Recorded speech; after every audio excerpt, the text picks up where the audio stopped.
Okay, relative motion. So these type of problems, they're always going to be something to do with wind or current. So you're going to be in a plane, or you're going to be in a boat, or it's going to be a bird or something like that, right? Going through the air. All right, so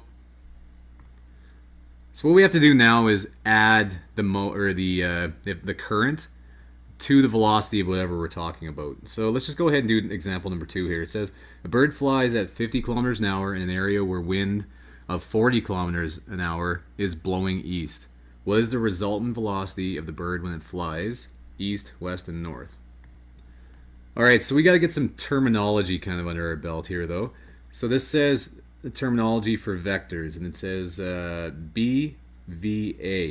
And what that means is the bird's velocity relative to the air. So it's always going to be the velocity of the thing, and then relative to and that's what comes after. And just to make sense of that, I'll kind of show you what I mean. So when it says bird's velocity relative to the air, well, that's going to be this one. That's going to be a bird flies at 50 kilometers an hour. So we're saying it's going 50 kilometers an hour just relative to the air around it. So that's always going to be, yeah, like what you would think something could do if it was totally calm. If there was no wind at all, that's going to be that one. The second one here, it says AVG. That means the air's velocity relative to the ground. That's just the speed of the wind, right? It's just saying how fast is the wind going relative to that thing that's not moving, the ground. The last one says BVG means the bird's velocity relative to the ground. So that's what we want to find, right? So if this is how fast the bird can fly, this is how fast the wind is blowing, how fast is the bird going in the end? That's what bird's velocity relative to the ground means. Hopefully that makes sense, because I know these it's kind of like a tongue twister almost sometimes trying to figure out what it means. But try your best there.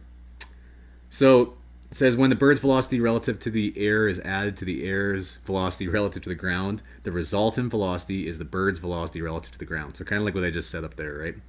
So we need to just add the two. And this looks all confusing, but all we're doing is really just adding the two vectors.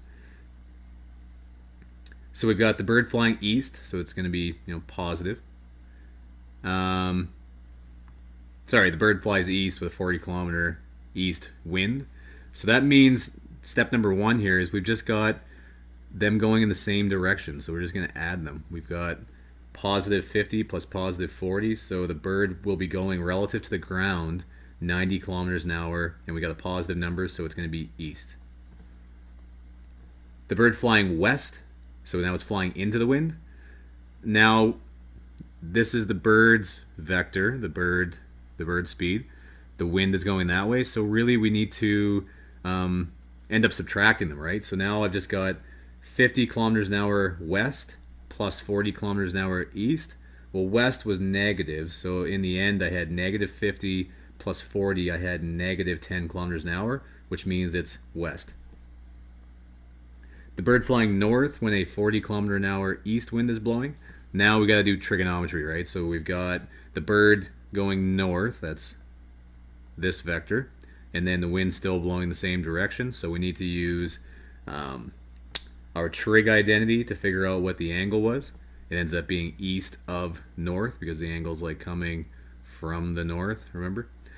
And then use Pythagorean theorem to figure out what the magnitude of the velocity of the bird relative to the ground is.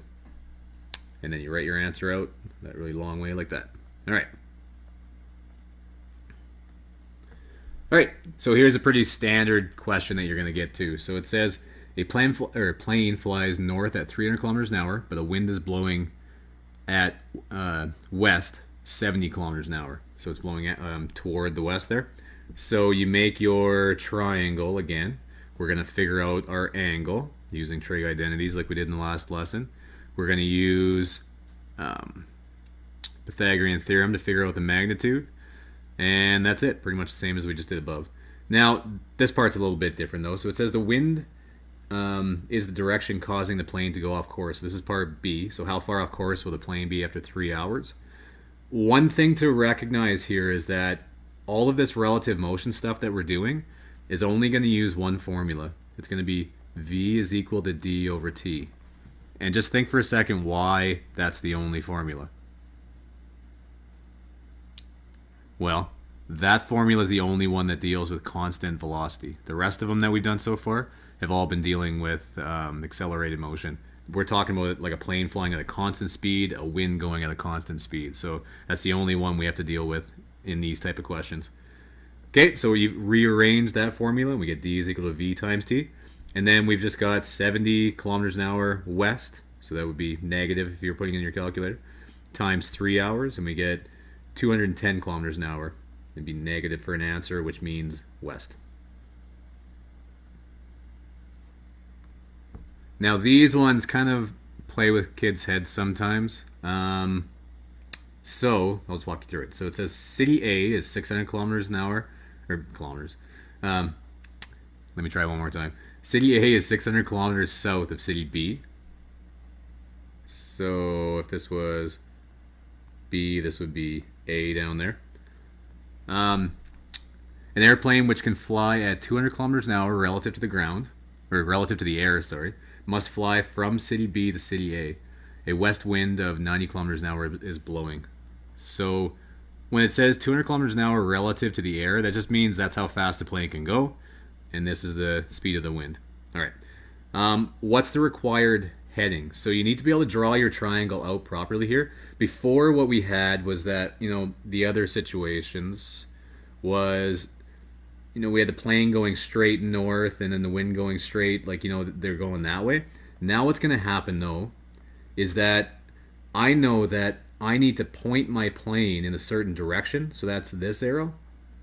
So it's got to go off on an angle first, and then the wind has to bring me back so I can fly my plane in a straight line down. Hopefully that made sense. So this is now the resultant vector. The resultant vector up until now was always the hypotenuse of the triangle. Now it's the adjacent side of the triangle.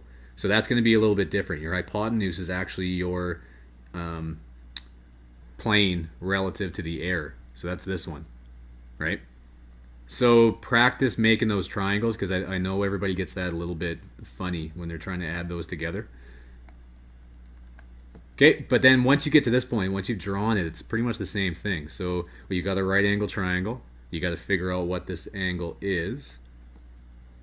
It ends up being 26.7 degrees. And then if you drew a little Cartesian plane there, again, it's going to be west, and it's coming like of the south, I guess you could say. So west of south.